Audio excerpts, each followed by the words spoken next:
it all figured out, didn't you? Don't, Fred. Please. Take 3. You saw yourself as a rich young widow, didn't you? No, Fred, no.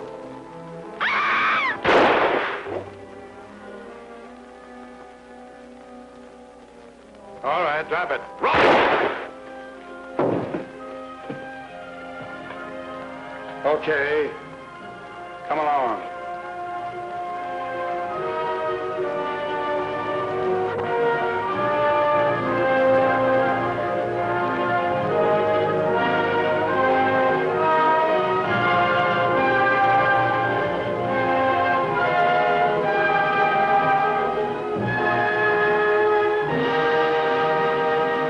Stand by for network. That's it, Mr. Carter.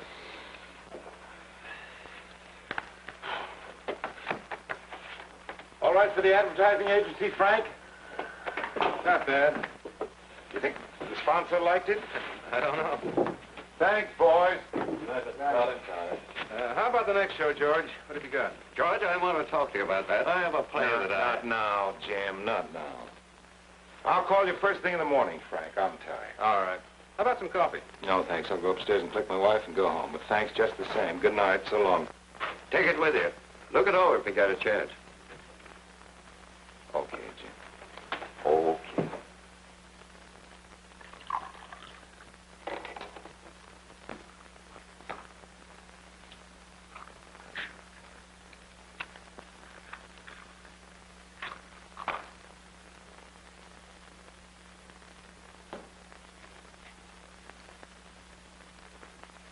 Well? Well, what? Did you watch the show? Most of it. Too much effort to watch all of it? I watched all of it last week and the week before that. You better put your coat on. It's chilly out. What's gotten into you? Can't you watch a half-hour show? Is that too much to expect of you? I sweat blood down in that control room. Why? For me? No. For you. Well, thanks a lot. Joan, what's the matter? You're tired, George. Can we please go home? Oh, George. I'm sorry. I don't know what got into me. No, you've been good to me. I have everything a woman could want, and the kids have everything they want. I should be happy, but... But what, honey? Well, I don't know. There was a time when we were two people together. You had wonderful creative ideas for the theater. I caught your enthusiasm, your excitement. Oh, those were good times, George. Every day was so important for both of us. Television is different. It's an ulcer business. There's a crisis every 5 minutes. Then why don't you get out of it? What? Well, if you're not happy in it, why do you stay? Why? Because I'm making real important money. It's taken me years of effort to get here. You want me to toss it all over? I guess you couldn't, could you? It's ridiculous. Yeah. It's getting late.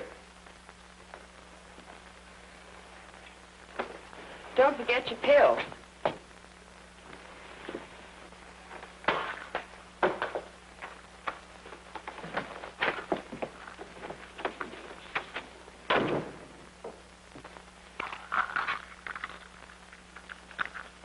The sad spectacle of money, time, and talent being poured into television for such trash is made even sadder by the recollection of a younger George F. Carter.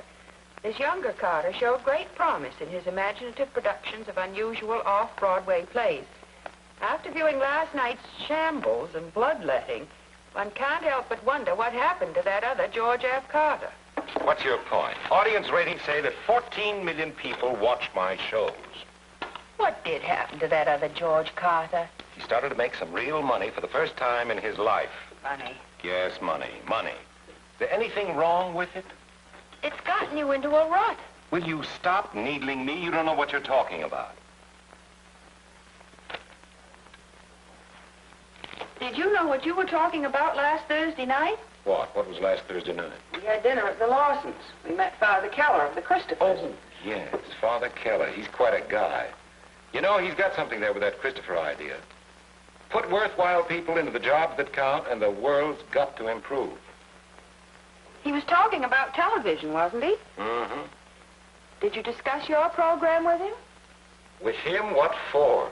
Well, because he knows how important television can be. He's devoted a whole chapter to it in his new book, Careers That Change Your World. Did you leave that book on my desk in the office? Well, yes, I did. I read it the day after we met him. Oh, it makes wonderful sense, George. I was hoping you'd read it, too, but I didn't dare suggest it. You don't seem to want to discuss things with me anymore. You're talking like an infant. Read the book, George. Oh, please. At least read the chapter on television. All right. And then call Father Keller and have a talk with him. That's all I need. Oh, call him, George. It's important to you and to me, too. I won't be home for dinner tonight. Conference. George, if you don't call him, it'll be because you haven't the courage. Because you prefer the comfort of your nice, cozy, upholstered rut. Hiya, Jim. Oh, good morning, George. What can I do for you? Just tell me we're doing this for our next show. No can do. Why? You don't go highbrow on a Coney Island midway. Anything else? Yes. Hurts me when a critic can say this about you. We don't produce shows for the critics. We do them for a mass audience. For review doesn't bother me any. Bothers me because what he says is true. Television is giving showmen the biggest audience in the history of entertainment, bringing fine theater right into their homes. What a challenge to a young man. George, why can't you learn from my mistakes? Your mistakes? What mistakes? You put on some fine theater in your day, Jim.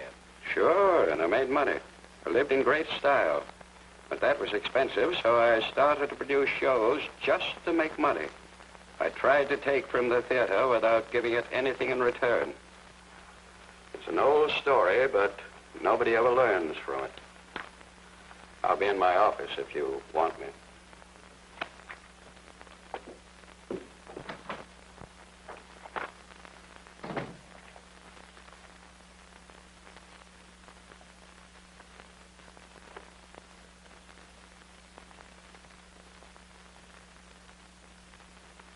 Frank Baker on 47. Put him on. Frank, how are you, boy? Fine, fine. Next week's show, no. I haven't gotten around to it yet. I tell you, Frank, I've got an original manuscript here which says a lot of vital things that people have forgotten. Are you kidding? You know the audience. If you get too high class, they'll tune you right out. Entertainment, George. They want entertainment. Yeah, Frank, well, don't you fret, fella. You know, Carter, I'll be in there with the dilly next week. Yeah. I'll check with you later, Frank. So long.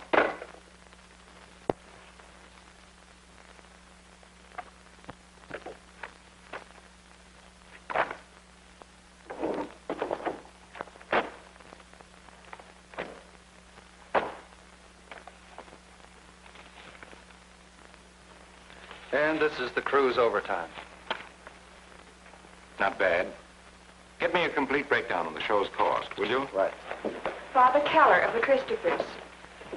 Father Keller, it's good to see you again. I'm glad you were able to come today. Good to see you too, Mr. Carter. Anything I can do for you? You've been stirring up a lot of domestic difficulty for me, Father. I have? Yes, you wrote this book, didn't you? Careers That Change Your World? Yes, I did. Did you get a chance to read any of it? Only the chapter on television. What do you call it? Reshaping the Future in Television. By the way, what did you think of it? What you wrote may be a fond hope, but it's not television. Well, I don't know about that. Everything I wrote about television I got from professionals, men like you. There's a big gap between what people say about television and what they do on it. Father, television is millions of receivers in millions of homes. It's a mass medium. Sit down a minute. Let me tell you something. Here are some audience ratings. This is what they want. Violence, sex, more violence, more sex.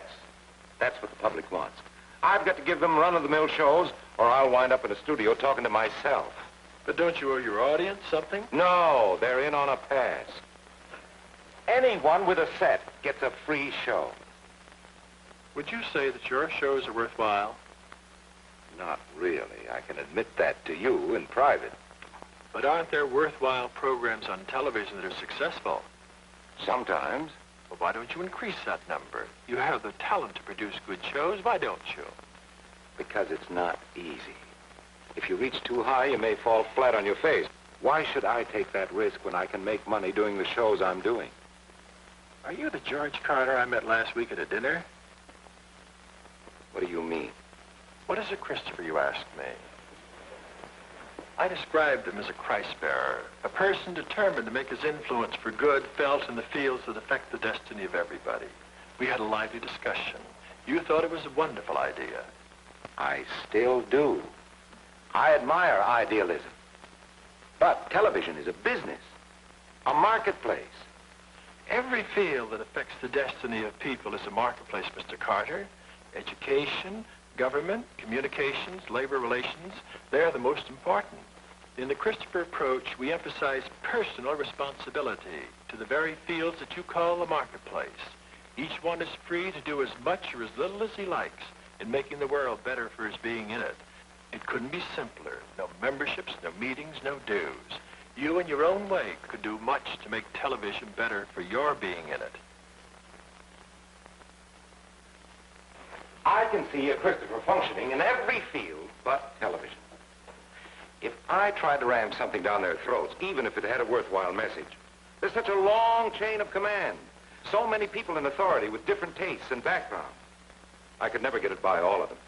That's why I don't even try. That's not the reason. No, what is? You're afraid. Me afraid? What should I be afraid of? Why, I'm one of the top producers with the highest ratings. Frank Baker on 47. Yes, Frank.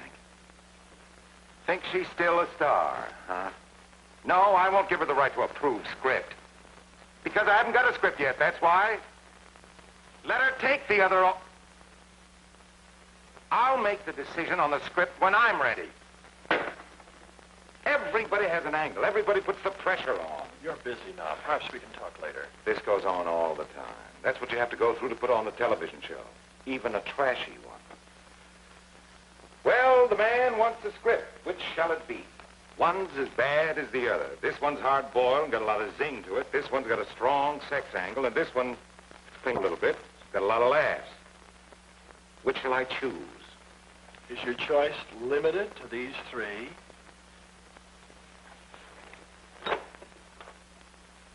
This script says a lot of things that people ought to hear. I'd love to do it. Well, why don't you? Because I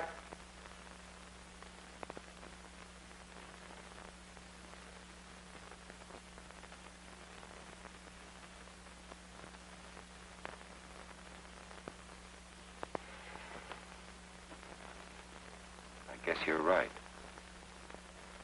I am afraid.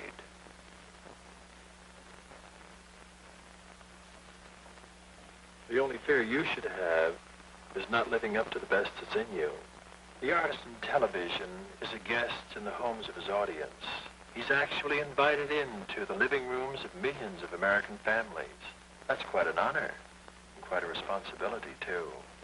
If we could only realize what a tremendous force television can be, if we use it as God intended it, for the benefit of everybody. What can I do? I'm only a small cog in a huge machine. Just one person like yourself can start things rolling, can start a trend for the better.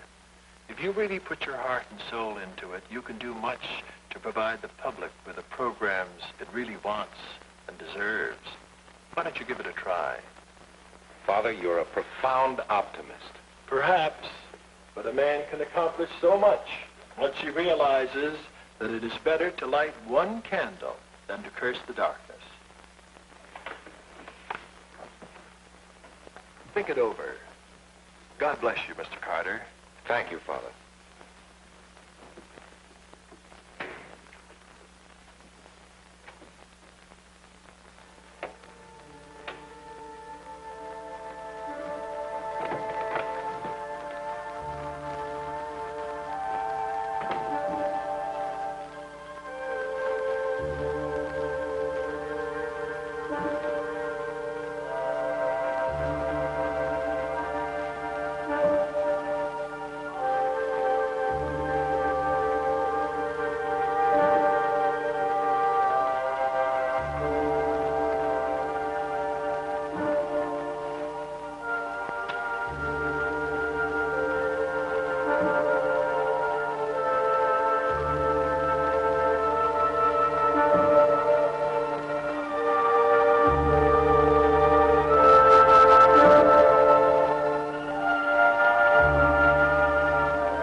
What's the matter? He's going to shoot me.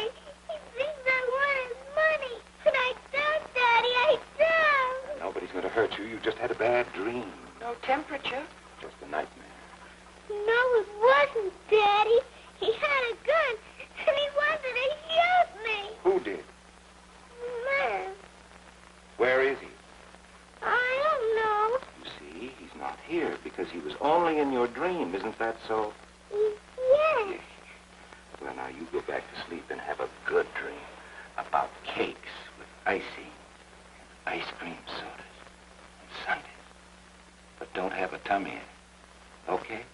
Okay.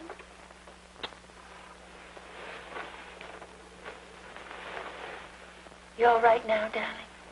Yes, Mommy. That's good. Now you try to go to sleep. God bless you. Night.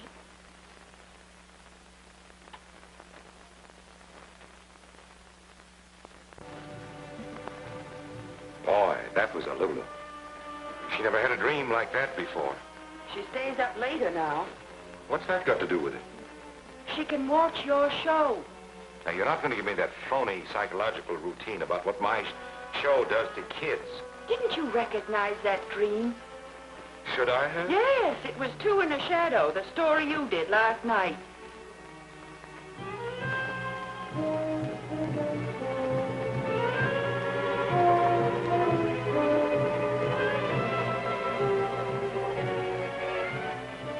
You're burning your fingers.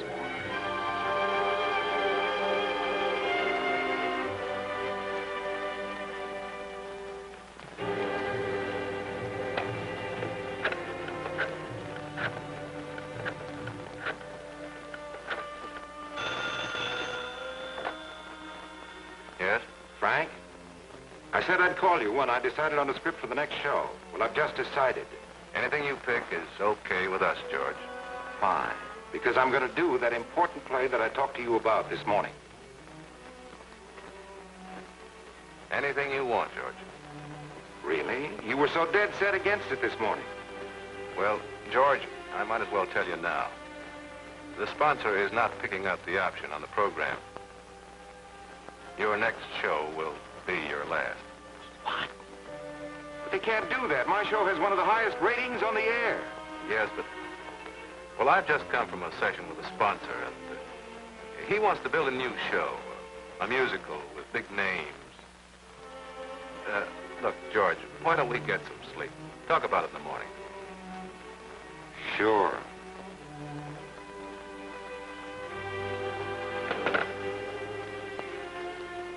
You're going to do a really good play? Yes. But it's the last I'll do on this show. Then make it the best, darling, like only you can do it. Show them.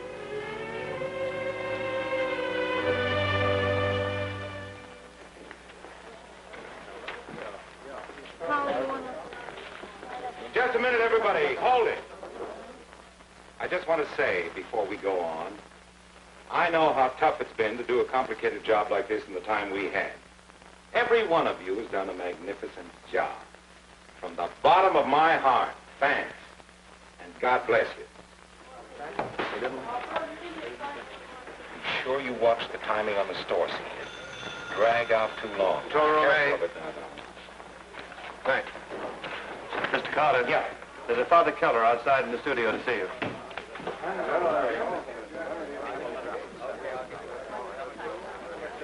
Father Keller, I hope you didn't mind my asking you to come back tonight. I'm going out in a burst of glory, and I wanted you to be here. Then you chose the fourth script. Yes, I decided. It's an original script about a man with a real Christopher purpose, Abraham Lincoln. I never worked so hard on any show in all my life. Then I know it'll be good. Mr. Carter, we're ready for you in the control room. Coming! Do you know what the cuts are yet? Ask John again. There's a seat up there for you, Father. Joan, take care of him, will you? Father Keller, good to see you again.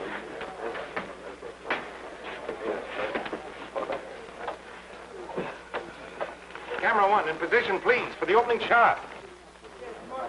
Turn this out, please. If you have to move around, do it quietly.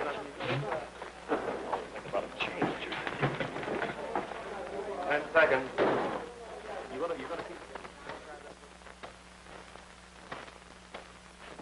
5, 4, 3, 2, 1. Music. Fade in title. Now up to 2. Now up to 3.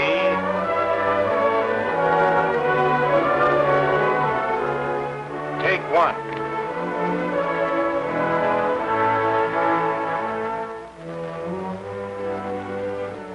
Mr. Lincoln's simple and logical presentation of his client's case must have made a strong impression on the jury.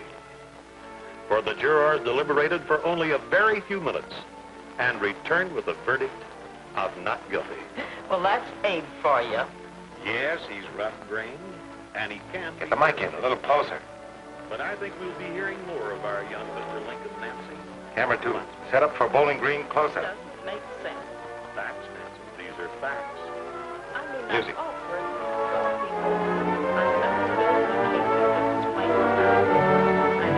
to we'll be late.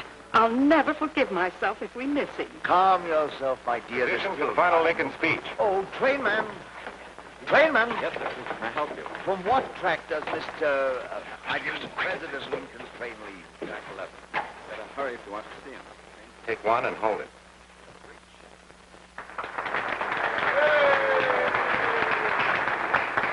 My friends, no one who's not in my situation can appreciate my feeling of sadness of parting at this place and from the kindness of these people to whom I owe everything. I now leave, not knowing whether or whenever I may return, with a task before me greater than that which rested upon Washington. Without the assistance of the divine being, I cannot succeed. With his assistance, I cannot fail. Music. To his care, commend me. As I hope in your prayers you will commend me, I bid you an affectionate farewell.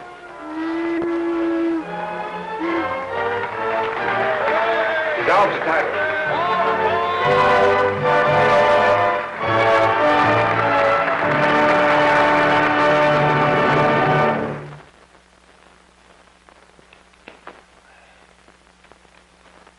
That's it, Mr. Carter.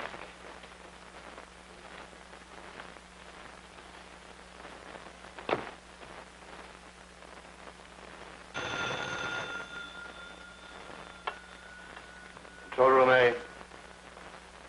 Just a moment. For you, Mr. Baker.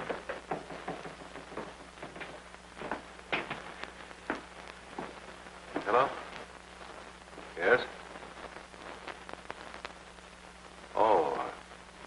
Well, he's right here. Wouldn't you like to tell him yourself? Just a moment. Sponsor. Carter speaking. Well, Thank you, sir. I'm glad you liked it. You want to continue with this program? I'm sorry, sir. I've changed my mind. I don't want to do the kind of shows we've been doing, but thanks anyway. Like tonight's play? You mean as a regular policy? Yes, sir. That would make me very happy, sir. Thank you. We'll start first thing in the morning. Good night. George! Oh, Lord.